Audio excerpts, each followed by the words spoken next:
Celakalah kamu, hai ahli-ahli Taurat dan orang-orang Farisi, hai kamu orang-orang munafik, sebab kamu sama seperti kuburan yang dilabur putih, yang sebelah luarnya memang bersih tampaknya, tetapi yang sebelah dalamnya penuh tulang belulang dan pelbagai jenis kotoran.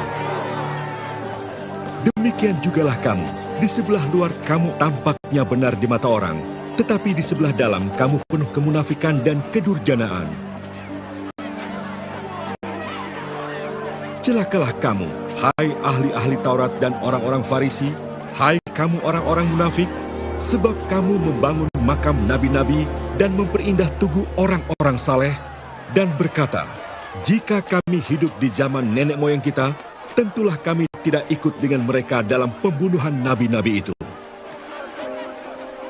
Tetapi dengan demikian kamu bersaksi terhadap diri kamu sendiri, bahwa kamu adalah keturunan pembunuh nabi-nabi itu. Jadi, penuhilah juga takaran nenek moyangmu.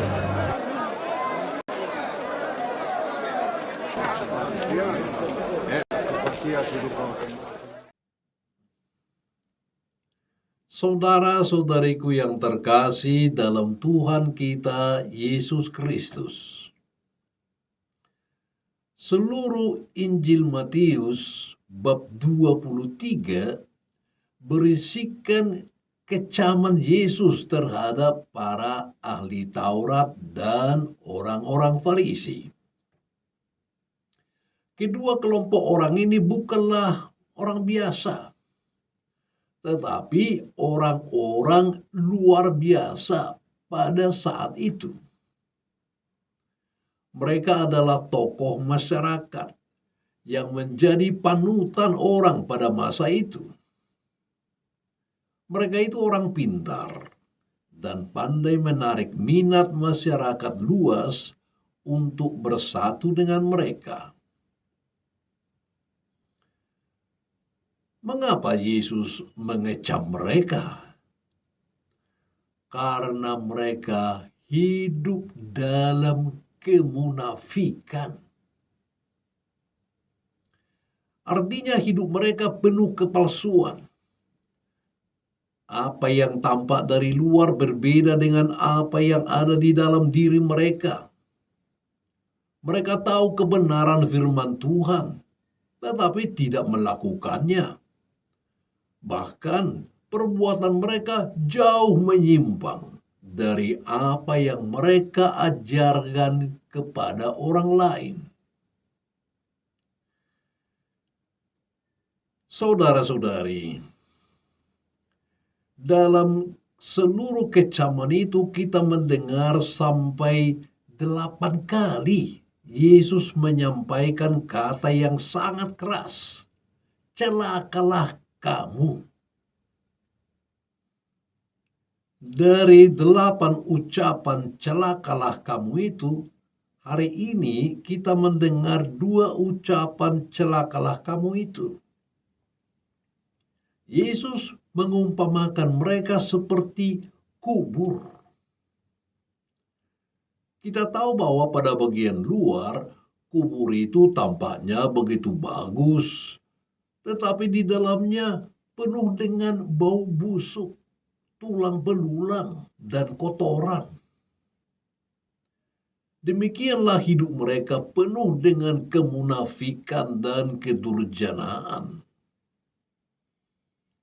Para ahli Taurat dan kaum Farisi juga dikecam karena membangun makam para nabi dan pura-pura menyesal bahwa seandainya mereka hidup pada zaman dahulu, pasti tidak akan membunuh para nabi itu.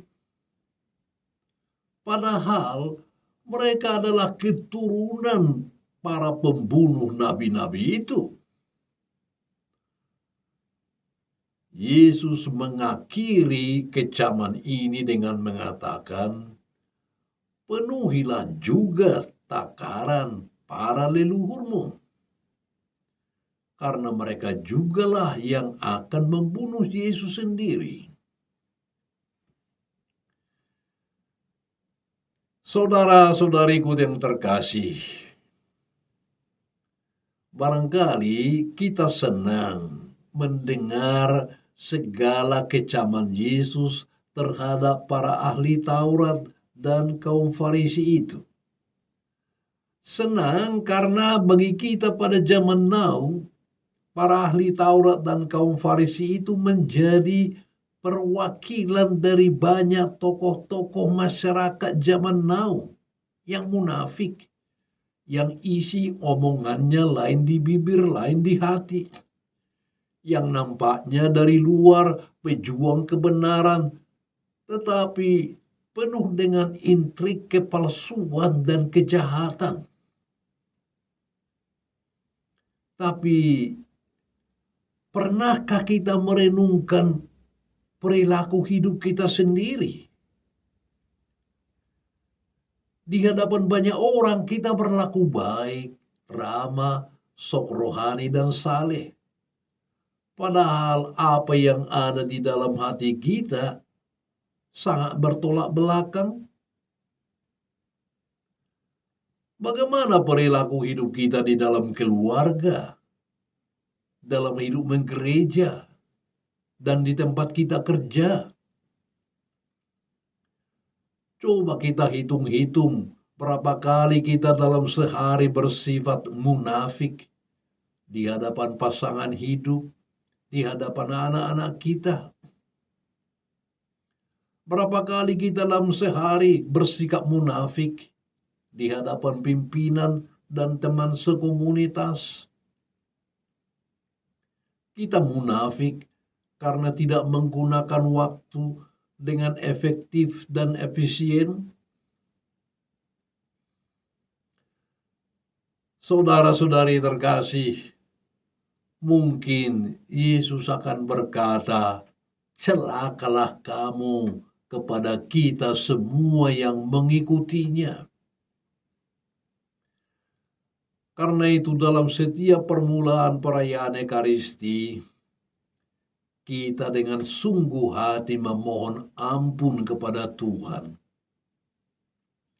Kita tundukkan kepala dan sambil menepuk dada, kita berkata, saya berdosa, saya berdosa, saya sungguh berdosa. God bless you.